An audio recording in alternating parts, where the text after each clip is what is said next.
welcome everybody to AppleInsider.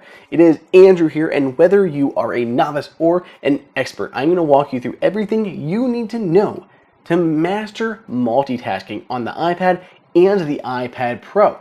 So whether you are just starting out, or maybe you're an expert and you just want a refresher on the new features coming with iPadOS 15, I'm going to lay all of that out for you in this video. So let's go ahead and dive into this.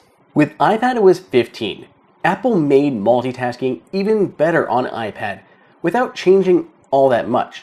So there's a lot of new features to love, but a lot of the familiar old ways still work. That way it doesn't alienate any old users, but it can be more approachable to new users. For example, entering split view. This can work just the same as it could before. When in an app like Notes, I can drag up slightly from the bottom to bring up the dock, then I can drag an app up and move it up here, right there, into split view. I can drag the slider in the center to rearrange how big it is, or I could have put it into slide over. If we close this all the way, I can pull it back up, and I can move this app into slide over and send it right off the side. But while we're here, we can also see this new indicator at the top. This is the new multitasking menu. By tapping it, we can bring up 3 different icons. The first one there will put everything into, or this specific app into full screen. The next icon would put it into split view, and the third icon would put it into slide over. Before, when we tried to access the app, the dock, we were kind of limited to what's in the dock itself. But by using the new multitasking menu, it's even easier. If I want to put this app into side-by-side split view, I can tap the split view icon. The app will animate off screen, and I can choose exactly which app I want. I have access to every app on my iPad here that I want to put into split view. So maybe I want to grab, Apple TV. Boom, and pull it up just like that, and I've got my 2 apps in split view.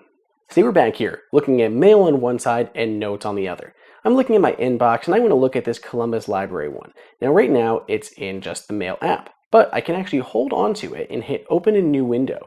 It'll pop that open in a new floating window above my 2 other open apps. I can read the email, do whatever I need here, respond, move it, anything like that. But you can see it has its own multitasking option there at the top. If I tap on that multitasking menu, I can bring that one email open to full screen. I can put it there into split view. I can put it into slide over, or go ahead and leave it windowed as it is now. If I tap on this, I can put it into split view, and I can choose either the left window or the right window. In this case, I'm going to put it in the right window, leaving the full Mail app open here on the left side. Before we get any deeper into all this, I got to take a moment and thank our sponsor for this video, Titan.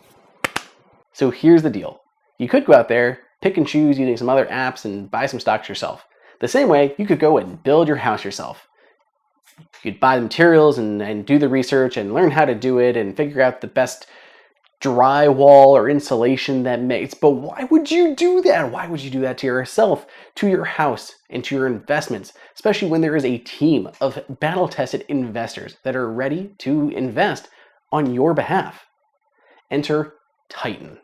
Titan is an elite investment firm, but it's designed for the everyday investor.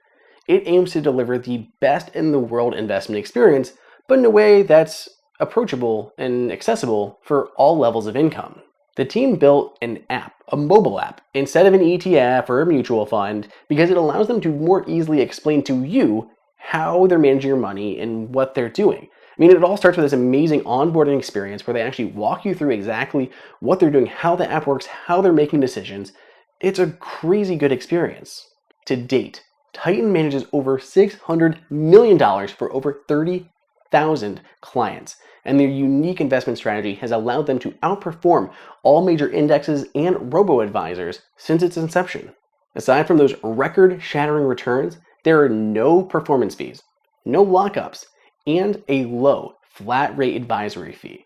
And it only takes $100 to get started. Get started today at titan.com/AI and get your first 3 months of expert investment management for 0 fees.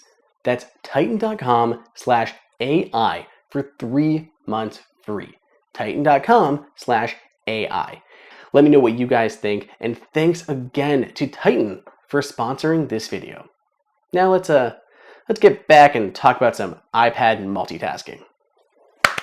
The app switcher as a whole got an overhaul this year, as well with iPadOS 15. Well, in the app switcher, I can view all of my open apps, and I can also view my slide over apps here on the right. As I keep moving over, I can see my mail, I can see messages, or any other slide over apps that I had open. I can also view any open apps for a specific application or any open windows. For mail, if I tap on that little icon right there, I can see all my open tabs for mail or my open windows for mail. And I can do the same thing for something like Safari is another popular one. I can see all my open windows as well for that. And when I'm viewing those windows, I can go ahead and create a new window there if I so choose. Split screen views can also be made right here from within App Switcher. If I would drag notes on top of mail, I can move them side by side just like that. So I can have notes and mail here in split view, or I can drag them back apart and making them two separate full screen apps just like I had before. Another new feature being introduced this year is called the shelf. And while it can be a little convoluted, its intentions are good. Now there are multiple ways to access the shelf contents, which represents multiple open windows of an app. For example, if we go into Mail, we can see we're in Mail and we have this shelf here at the bottom, all the open windows or instances I have of Mail. Similarly, we can look at something like Safari. I can pull Safari up, and here along the bottom I have all my windows that I have open, and I can jump between any of these as I choose. As soon as you go ahead and interact with Safari, whether it's scrolling or clicking into an article or something, the shelf immediately and intelligently disappears. Anytime you'd like to bring the shelf back, it's very easy. You can tap on the multitasking icon there at the top. When you tap on that, the shelf will appear again. It also appears anytime you open the app. So if I tap on Safari, again, it'll pop up back there as well. Another option is if you long hold on Safari's icon, you can go ahead and hit Show All Windows, and that will show you everything that is in the shelf's contents as well. To marry with all of these new multitasking innovations, Apple also rebuffed its shortcuts options, the keyboard shortcuts. Typically, while you're in an app like Safari, I can hold down Command and I can bring up all the different shortcut options. So these are specific to Safari itself. So all my file ones, edit tab, view tab, everything like this that I would normally need inside of Safari. But you now have a new option. You can hold down the globe icon to see system-wide shortcuts, including many that are designed for multitasking and power users. If I hold down the globe icon anywhere, you can see the new system-wide and multitasking shortcuts. Previously, that globe icon was used for switching keyboards, switching between multiple languages, or pulling up the emoji keyboard. There are many shortcuts that are really important to take note of. A few of my favorites, including globe plus A to bring up the dock. You can do globe plus Q to open a quick note. Globe plus C will open up Control Center. Globe plus N will open up Notification Center. And globe plus the up arrow will pull open the app switcher. And while you're in an app, you can use the left or right arrows to go between multiple apps that way as well. And you can use globe plus the down arrow to pull up our shelf that we just finished talking about. By the way, it's still possible to use the Command tab to switch between apps. This will pull up the app switcher, and I can also go use tab to cycle through these apps, or Control plus tilde to go backward through those apps. So I can hit Command tab to move to the last open tab that I had, or open window I had, and jump between them that way. By the way, this is only a little bit multitasking related, but App Library has also made its way to the iPad. It'll now sit here at the bottom of your dock. So these are your regular dock items, these are your recently accessed dock items, and now you have App Library right there at the end, and you can tap that and bring open all of your apps. You can search through them. You can also get there by going all the way to the end of your iPad screens, and you will see the App Library just as it does on the iPhone. Finally, for the pro users out there, Apple also added new functionality to the Shortcuts app. Inside of Shortcuts, you now have a new action item to launch two apps in split view. So you can create an entire shortcut workflow that'll run several different automations for you and end up with two apps running side by side in split view.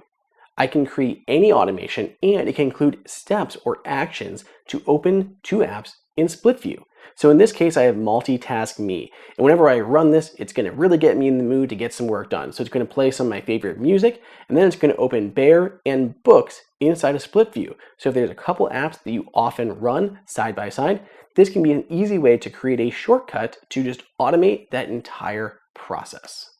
So that covers it. That is everything new coming in iPadOS 15, as well as how it builds on the existing iPadOS 14 features. Let me know what you guys think over on Twitter at Andrew_OSU. And if you have any questions at all, throw them up in the comments down below, and me or somebody else will try our best to answer them for you. Otherwise, stay tuned because we have a lot more video content coming your way.